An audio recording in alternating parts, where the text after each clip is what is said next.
This episode of Techno Buffalo is brought to you by 23andMe. What's up, everyone? John Rettinger from Techno Buffalo here. Welcome back to another episode of Ask the Buffalo, except I'm not doing Ask the Buffalo. I am handing the Ask the Buffalo reins to our newest Buffalo, Miss Ashley Escada. So to be super dramatic, I'm just gonna slam down the microphone. You know what? I'm out of here. I've answered enough questions. I don't know when the next iPhone's coming. Bye, guys. Thanks, John. Hey guys, it's Ask the Buffalo and it's all mine. This week we're going to talk about HP's foray back into smartphones, smart accessories, the future of cars, and how we divvy up writing at Techno Buffalo. This is Ask the Buffalo, so let's get answering.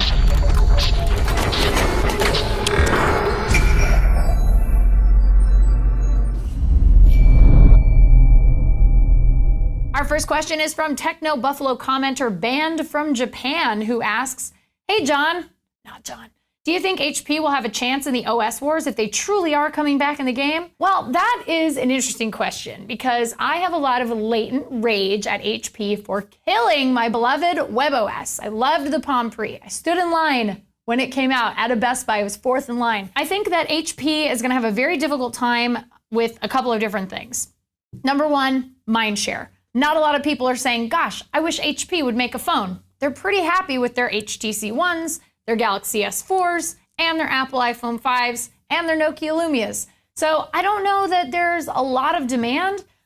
So I'm not sure if they have a chance, not because they couldn't make an okay piece of hardware, even though I think most OEMs would do a little bit better. I don't think they're going to be innovating to the point where it's going to bring people in droves. And at that point, really, if you can't bring people in droves, what are you really doing? If somebody like Microsoft is having a difficult time bringing people to Windows Phone 8, HP is going to have a tough time bringing people to the hardware side on smartphones from them. So I just don't know. Next up, Twitter user iOS Daily Matt wants to know, are smartwatches and smart glasses even necessary? Have we gotten that lazy? We haven't gotten so lazy that we're eating cupcakes in a cup like in WALL-E and being shuttled around via hovering lazy boys, but we definitely are kind of lazy. But I do think that there is some inherent value to smart accessories like glasses, Google Glass, and smartwatches like Pebble, and even a future iWatch if that does happen. One of the things that I have found is when I personally have my phone in my back pocket, I feel that a lot of times I'm always checking the time for no reason.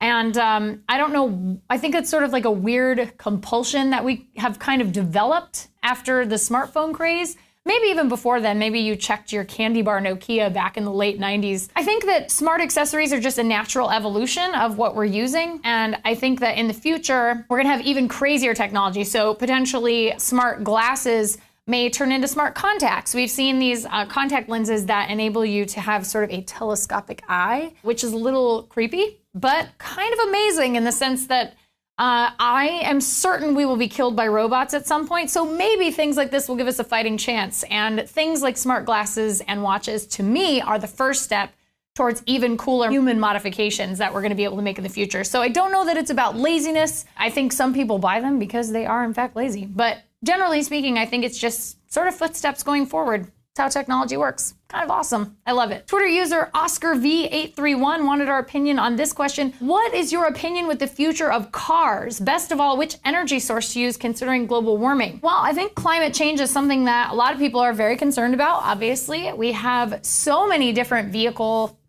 options available to us. We have battery-powered cars, hydrogen-powered cars, gas-powered cars. I definitely think that at some point we're gonna have to get away from fossil fuel just because it's really hard to make over time and we're gonna kind of run out at some point, especially with people like China really coming up in terms of industrialized society and building things and factories. So I'm gonna say I really like, as a concept, the idea of either a self-driving car that is hydrogen powered. I think that we can find some breakthrough in hydrogen technology. I'm sure some of you would disagree with me on that, but I do think that it is a good way to run a car just because zero emissions. And we've all seen those videos where they run a hydrogen car and then they like have clean water come out of the tailpipe. Generally speaking, I'm not sure if we've seen the change in car technology that is going to move society as a whole, first world society as a whole, away from fossil fuels and gas-powered cars. We've seen some really amazing battery technology starting to kind of come up. It's going to take a little longer, but overall, I think we are on the right track. But better battery technology, number one. Better use of hydrogen technology, number two. I think those are the really big, important things to focus on. And lastly, Techno Buffalo commenter, the courageous Carlos, asks, hey there, my question is, how do writers for Techno Buffalo divide the news to write articles about? Does everyone know which article they're supposed to write? How do you avoid writers from writing articles on the same news? Well, we can all see what everyone else is kind of working on, but generally speaking, Thunderdome. Real quick before we wrap this up, wanted to take a second to thank our sponsors, 23andMe. I love science, and more specifically DNA, our individual biological fingerprint. So back in 2007, 23andMe released their personal genome service. It cost $1,000, which is pretty pricey for a lot of us out there. And they only offered 14 reports on your DNA. But as all of the best technology does over time, it has gotten way more affordable. How much more affordable, you ask? How's $99 sound? That's right. $99 gets you a full personal genome analysis. And it's not just 14 reports anymore. It's over 200 reports. Yeah, that's right.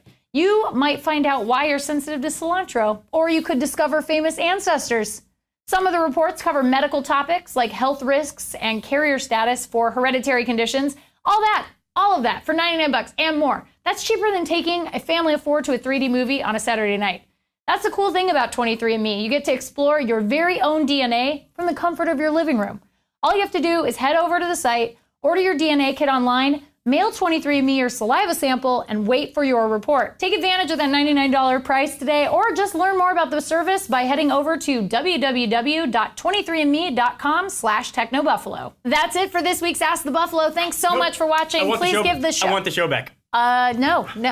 Your fault for sitting in a wheelie chair. Okay. Get out of here. So that's it for this week's Ask the Buffalo. Thank you so much for watching. Please give the show a thumbs up. We really appreciate that. And check us out at technobuffalo.com for all the latest and greatest tech news. Until next week, I'm John Rettinger. You're not Ashley.